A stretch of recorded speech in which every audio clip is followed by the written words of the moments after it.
She feared a cruel husband, but the cowboy at the train whispered, "I'll be kind." Before you step into this story, remember this: every Western tale hides a heartbeat, and every heartbeat hides a secret. If you love stories of courage, betrayal, and the kind of love that blooms where bullets fly and trains scream through the dust, then hit that subscribe button right now.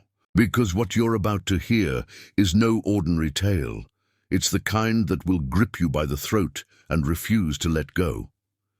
The wind howled across the dry station yard, carrying dust and the distant echo of a train whistle that pierced through the evening silence, as though fate itself was announcing the collision of two lives. Hers, the broken woman trapped in the shadow of a cruel husband whose fists had left bruises on her skin and terror in her heart. And his, the rugged cowboy who had seen too many battles under the desert sun, his hat pulled low over eyes that had measured death but still carried kindness.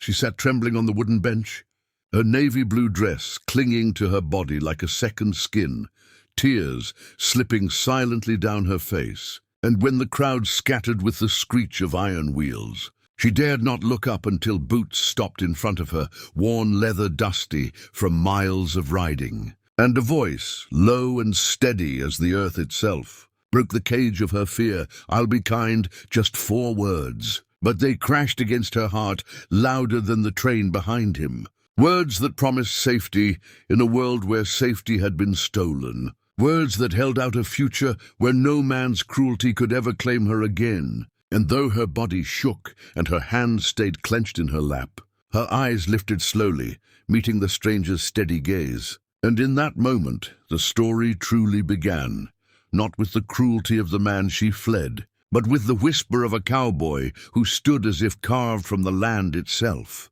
offering a choice between chains and freedom, fear and courage, despair and the possibility of something she had never dared to believe in: kindness.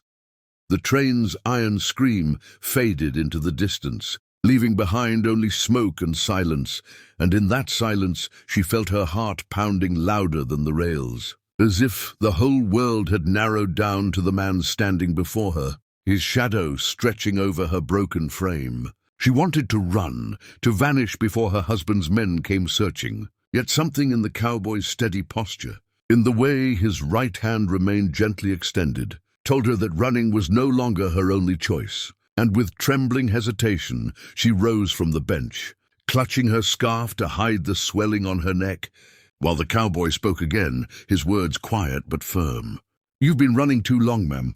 Sometimes you need to stand still and let someone fight for you."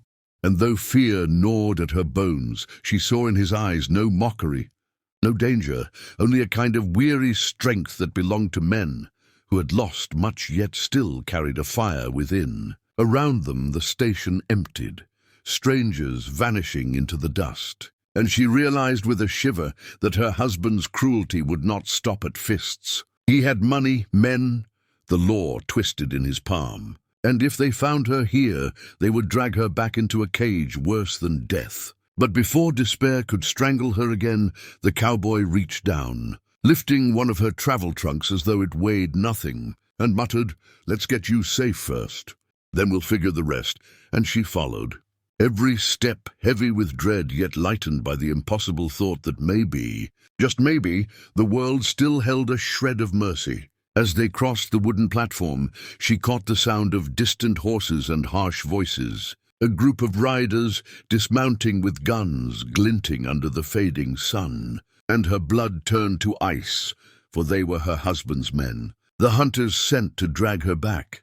But the cowboy only tightened his jaw, pushing her behind a stack of barrels, his hand drifting toward the worn revolver at his side. And in that moment she understood that kindness, when born from the heart of a cowboy, came armed with courage sharper than steel.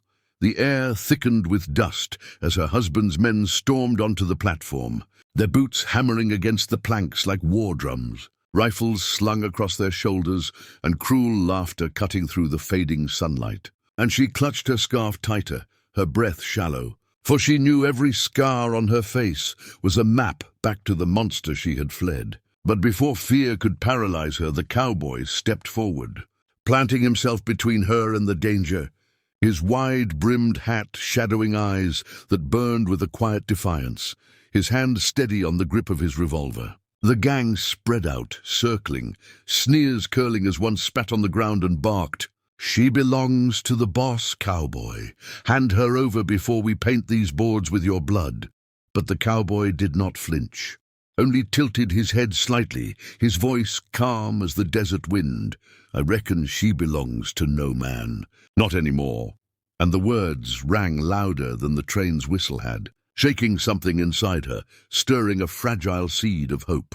A silence stretched taut as a gunstring, until suddenly steel flashed and one rider drew. But the cowboy was faster, his revolver barking once, twice. Thunder cracking the sky as one man dropped and another staggered back screaming. And chaos erupted, the station exploding with smoke. Bullets splintering posts and barrels, horses shrieking in panic. Yet through the madness the cowboy's arms stayed true. Each shot measured, each move shielded by an unspoken vow to protect her. She crouched low behind the bench, tears spilling not from sorrow but terror at the storm unleashed in her name. And for an instant she wondered if she had cursed him by drawing him into her nightmare.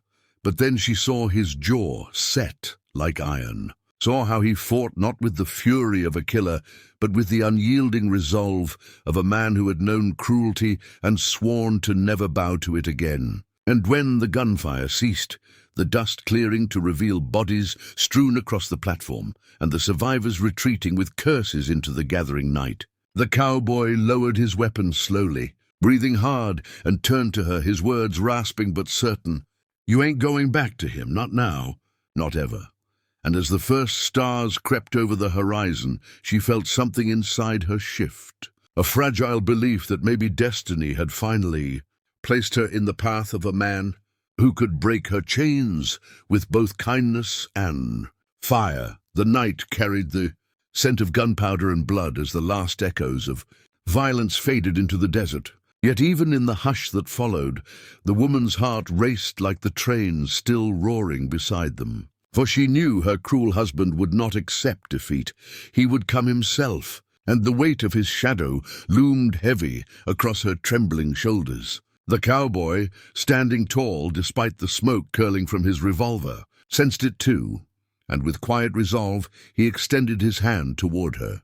Not as a command, but as a promise, his eyes holding the same steady fire that had defied death moments before. And though she hesitated, tears streaking her cheeks, she finally placed her palm into his, feeling warmth where she had only ever known coldness. They moved together through the platform, stepping over the fallen, until a new rumble split the silence, and there he was, her husband, a broad figure draped in black, spurs clinking like chains as he strode from the shadows. His cruel smile slicing through the night, and he barked with venom, "She is mine, always mine," raising a pistol toward the cowboy.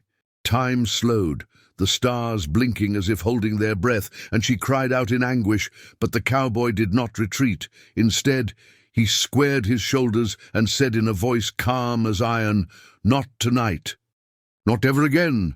Then the guns flared, 2 shots ringing like lightning, and for an instant she thought both men had fallen. Yet when the smoke cleared, it was her husband sprawled lifeless on the boards, his pistol clattering from limp fingers, while the cowboy stood firm, though his hat now bore a bullet hole through the brim. Silence claimed the station, broken only by her sobs as she collapsed to her knees, not from sorrow, but from the crushing release of years of fear. And he knelt beside her, wrapping an arm gently around her shaking frame, whispering the same words he had first spoken, "I'll be kind." And for the first time, she believed them, truly believed them, for the cruelty that had shackled her was gone, and in its place a horizon stretched wide with freedom. As dawn painted the sky gold, the train whistle blew again, and together they stepped aboard, not as a master and his possession, but as 2 souls reborn in the wild promise of the frontier, where every mile of track carried them farther from the darkness and closer to a life carved in kindness, courage, and love.